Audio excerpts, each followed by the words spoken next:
കേരളം മുഴുവൻ ഉറ്റുനോക്കുന്ന മറ്റൊരു മണ്ഡലമാണ് വട്ടിയൂർക്കാവ്.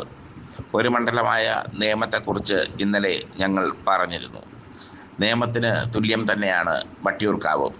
BJP വിജയിക്കും എന്ന് വിശ്വസിക്കുന്ന സ്ഥലം. UDF കഴിഞ്ഞ 2 തെരഞ്ഞെടുപ്പിൽ 3-ാം സ്ഥാനത്തേക്ക് പോയ മണ്ഡലം. അവിടെ ഇത്തവണ മത്സരിക്കുന്നത് K മുരളീധരനും VK പ്രശാന്തും പത്മജ വേണുഗോപാലുമാണ്. ജ്യേഷ്ഠനും അനുജത്തിയും മത്സരിക്കുന്നു എന്ന പ്രത്യേകത വട്ടിയൂർക്കാവ് മണ്ഡലത്തിനുണ്ട്. എന്തായാലും ഈ മത്സരം കടുപ്പമേറിയ മത്സരം തന്നെയായിരിക്കും. പത്മജ വേണുഗോപാൽ ചിത്രത്തിൽ ഇല്ലെങ്കിലും K മുരളീധരനും VK പ്രശാന്തും തമ്മിലുള്ള മത്സരം പൊടിപാറും എന്നുള്ളത് ഉറപ്പാണ്. മേയറായിരിക്കെ മികച്ച പ്രകടനം കാഴ്ചവെച്ച VK പ്രശാന്തിനെ മേയർ ബ്രോ എന്നാണ് നമ്മുടെ തിരുവനന്തപുരത്തുകാർ വിളിച്ചത്. അത്രയേറെ വികസന പ്രവർത്തനങ്ങൾ അദ്ദേഹം നടത്തി. വട്ടിയൂർക്കാവ് മണ്ഡലത്തിൽ അദ്ദേഹം നിറഞ്ഞു നിൽക്കുകയാണ് ഇപ്പോൾ. വട്ടിയൂർക്കാവിൻ്റെ മുക്കും മൂലയും പ്രശാന്തിന് സുപരിചിതമാണ്.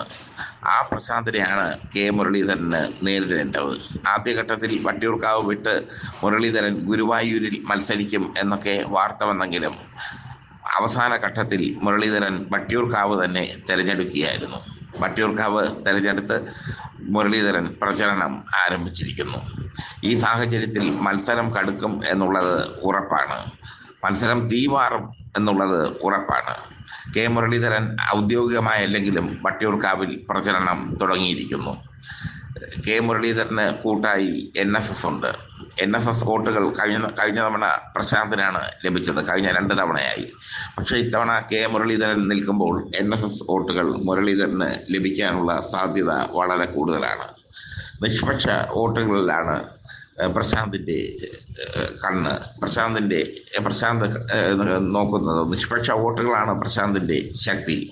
ആ നിഷ്പക്ഷ വോട്ടുകൾ തനിക്ക് ഇത്തവണയും ലഭിക്കും എന്ന് തന്നെയാണ് പ്രശാന്തിൻ്റെ ആത്മവിശ്വാസം. മുരളീധരനാകട്ടെ NSS വോട്ടുകളും തനിക്ക് മണ്ഡലത്തിലുള്ള സ്വാധീനവും ഒക്കെ ആയുധങ്ങളാക്കി മാറ്റും. യഥാർത്ഥത്തിൽ കേരളത്തിൽ ഏറ്റവും കൂടുതൽ പൊടിപാറുന്ന മത്സരം നടക്കുന്നത് വട്ടിയൂർക്കാവ് തന്നെയാണ്. അവിടെ BJP സ്ഥാനാർത്ഥിയായി പത്മജ കൂടി എത്തുമ്പോൾ ജ്യേഷ്ഠനും അനുജത്തിയും തമ്മിലുള്ള ഒരു മത്സരം കൂടിയാകും എന്ന കൗതുകം നിലനിൽക്കുന്നു. വട്ടിയൂർക്കാവ് പിടിച്ചെടുക്കേണ്ടത് BJPയുടെ ആവശ്യമാണ്. കഴിഞ്ഞ 2 തവണ 2-ാം സ്ഥാനത്ത് പോയ BJPക്ക് കഴിഞ്ഞ ലോക്സഭാ തെരഞ്ഞെടുപ്പിൽ വട്ടിയൂർക്കാവിൽ നിന്ന് ലഭിച്ച ലീഡ് 9,000-ൽ കൂടുതലാണ്. നല്ല ലീഡാണ് BJP വട്ടിയൂർക്കാവിൽ സ്വന്തമാക്കിയത്. ലോക്സഭാ തെരഞ്ഞെടുപ്പിൻ്റെ പശ്ചാത്തലത്തിൽ BJP പ്രതീക്ഷ വയ്ക്കുന്ന മണ്ഡലമാണ് വട്ടിയൂർക്കാവ്. തിരുവനന്തപുരത്ത് BJPക്ക് ശക്തമായ വേരോട്ടമുള്ള, നേമം കഴിഞ്ഞാൽ ശക്തമായ വേരോട്ടമുള്ള മണ്ഡലമാണ് വട്ടിയൂർക്കാവ്. അവിടെ കുമ്മനം രാജശേഖരനെ പരീക്ഷിക്കാനായിരുന്നു BJPയുടെ ആദ്യത്തെ തീരുമാനം.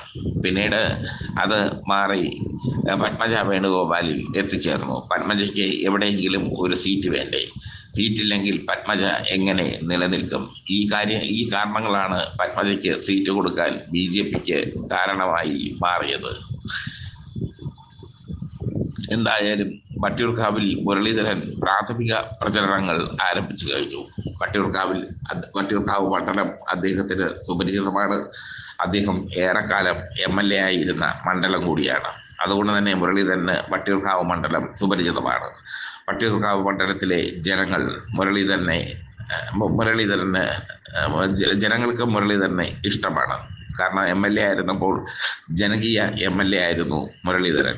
എന്തായാലും പ്രശാന്തും മുരളീധരനും തമ്മിലുള്ള ഏറ്റുമുട്ടൽ അത് ഒരു വല്ലാതെ കൗതുകം സൃഷ്ടിക്കുന്ന ഒരു ഏറ്റുമുട്ടലാണ്. ഒരു പക്ഷത്ത് ജനകീയനായ MLA, മറുപക്ഷത്ത് ജനകീയനായിരുന്ന MLA. ഈ 2 MLA മാരാണ് ഏറ്റുമുട്ടുന്നത്.